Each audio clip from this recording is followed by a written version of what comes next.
നമസ്കാരം. വെറ്റിനറി സർവകലാശാലയിൽ സിദ്ധാർത്ഥൻ എന്ന വിദ്യാർത്ഥിയെ കൊന്ന് കെട്ടിത്തൂക്കിയത് തന്നെ എന്ന വാദത്തിന് ബലമേകിക്കൊണ്ട് സർവകലാശാല ഡീൻ ഡോക്ടർ എം.കെ. നാരായണൻ്റെ ചില വെളിപ്പെടുത്തലുകൾ പുറത്തുവരുന്നു. സിദ്ധാർത്ഥന് ചികിത്സ ഉറപ്പാക്കിയെന്ന കോളേജിലെ ചിലരുടെ വാദമാണ് ഡീൻ പൊളിക്കുന്നത്. ആത്മഹത്യാശ്രമത്തിൻ്റെ വിവരം ആദ്യം അറിയിച്ചത് അസിസ്റ്റന്റ് വാർഡനാണ്.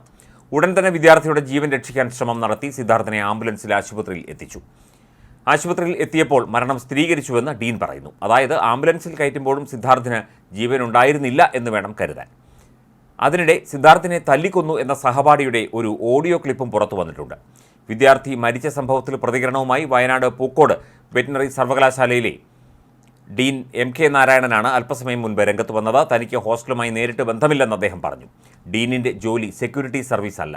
എല്ലാ ദിവസവും ക്യാമ്പസിൽ പോയി നോക്കാൻ കഴിയില്ല. സർവകലാശാല ചുമതലയാണ് തനിക്കുള്ളത്. അക്കാഡമിക് കാര്യങ്ങളാണ് താൻ നോക്കുന്നത്. സിദ്ധാർത്ഥിൻ്റെ മരണം യഥാസമയം ബന്ധുക്കളെ അറിയിച്ചു. മരണം സ്ഥിരീകരിച്ച് 10 മിനിറ്റിനുള്ളിൽ തന്നെ ബന്ധുക്കളെ അറിയിച്ചിരുന്നു എന്ന് ഡീൻ പറയുന്നു. കൂടെയുണ്ടായിരുന്ന PG വിദ്യാർത്ഥിയാണ് വിവരം അറിയിച്ചതെന്നും ഡീൻ പറഞ്ഞു. ഇതിനൊപ്പമാണ് ആശുപത്രിയിൽ എത്തിച്ചത് മൃതദേഹമാണെന്ന ഡീനിൻ്റെ വെളിപ്പെടുത്തലും എത്തുന്നത്. കൊലപാതകത്തിൻ്റെ തെളിവ് നശിപ്പിക്കാൻ വേണ്ടിയാണ് സിദ്ധാർത്ഥിനെ കെട്ടഴിച്ച് ആശുപത്രിയിൽ എത്തിച്ചത് എന്ന് സാരം. സിദ്ധാർത്ഥിനെ തല്ലിക്കൊന്നുവെന്ന ഓഡിയോയാണ് പുറത്തു വരുന്നത്. ഹീനമായി പട്ടിയെ തല്ലിക്കൊല്ലുന്നത് പോലെ തല്ലിക്കൊന്നു. ബെൽറ്റ് കൊണ്ടാണ് തല്ലിയത്. അത് തല്ലിക്കൊന്നത് തന്നെയാണ്. അവൻ്റെ ബാച്ചിലുള്ളവർക്കും പങ്കുണ്ട്. പുറത്ത് മാന്യന്മാരായി നടക്കുന്നവർക്കും കൊലയിൽ പങ്കുണ്ട്.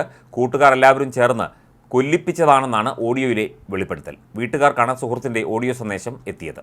ഈ ഓഡിയോയാണ് പുറത്തു വരുന്നത്. ഞെട്ടിപ്പിക്കുന്ന വെളിപ്പെടുത്തലാണ് ഇതിലുള്ളത്. അതീവ വിഷമത്തിലാണ് കുട്ടിയുടെ പ്രതികരണം.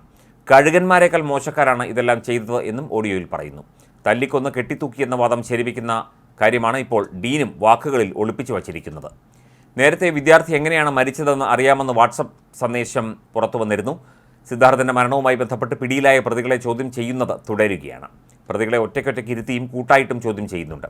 പ്രതികളായ വിദ്യാർത്ഥികളെ ഉടൻ തന്നെ ക്യാമ്പസിലെത്തിച്ചും പോലീസ് തെളിവെടുപ്പ് നടത്തും. പ്രതികളായ 18 വിദ്യാർത്ഥികളെയും പോലീസ് അറസ്റ്റ് ചെയ്തിട്ടുണ്ട്. മർദ്ദനം, തടഞ്ഞുവെക്കൽ, ആത്മഹത്യാ പ്രേരണ എന്നിവയാണ് പ്രതികൾക്കെതിരെ ചുമത്തിയ കുറ്റങ്ങൾ. പ്രതികൾക്കെതിരെ ക്രിമിനൽ ഗൂഢാലോചന കുറ്റം ചുമത്തുന്നത് പോലീസ് ആലോചിക്കുന്നുണ്ട്. ഇത് സംബന്ധിച്ച് വ്യക്തമായ തെളിവ് പോലീസിന് ലഭിച്ചതായിട്ടാണ് സൂചന. എന്നാൽ കൊലക്കുറ്റം ആർക്കെതിരെയും ചുമത്തിയിട്ടില്ല. കൊലപാതക ശ്രമം പോലുമില്ല. അതിക്രൂര മർദ്ദനത്തിന്, കൊലപാതക ശ്രമത്തിന് 307 വകുപ്പ് പ്രകാരം കേസെടുക്കേണ്ടതാണ്. സിദ്ധാർത്ഥനെ 4ഇടത്ത് വെച്ച് പ്രതികൾ അതിക്രൂരമായി മർദ്ദിച്ചതായിട്ടാണ് പോലീസ് കണ്ടെത്തിയിട്ടുള്ളത്. മർദ്ദന വിവരം പുറത്താരും അറിയാതിരിക്കാനായി സിദ്ധാർത്ഥൻ്റെ ഫോൺ പ്രതികൾ പിടിച്ചു വാങ്ങി വച്ചിരുന്നതായും പോലീസ് പറയുന്നു. 16-ാം തീയതി ഉച്ചയോടെയാണ് വീട്ടുകാർ സിദ്ധാർത്ഥനെ ഫോണിൽ ബന്ധപ്പെടുന്നത്. പിന്നീട് പലതവണ വിളിച്ചെങ്കിലും കിട്ടിയില്ല. പിറ്റേ ദിവസവും കിട്ടിയില്ല. സഹപാഠികളിൽ ഒരാളെ വിളിച്ചപ്പോൾ കുഴപ്പമൊന്നുമില്ലെന്നും സിദ്ധാർത്ഥൻ വെറുതെ കിടക്കുകയാണെന്നും പറഞ്ഞു. ഈ സമയത്തെല്ലാം സിദ്ധാർത്ഥൻ്റെ ഫോൺ പ്രതികളുടെ കയ്യിലായിരുന്നുവെന്ന് അന്വേഷണ സംഘം കണ്ടെത്തി. പിറ്റേന്ന് വീണ്ടും മർദ്ദിച്ചു. അന്ന് പ്രതികൾ ഫോൺ കൈമാറി. തുടർന്ന് ഫോണിൽ അമ്മയോട് 24-ാം തീയതി വീട്ടിലെത്തുമെന്ന് സിദ്ധാർത്ഥൻ പറഞ്ഞു. പിന്നീട് വീട്ടുകാർ കേൾക്കുന്നത് മരണവാർത്തയാണ്.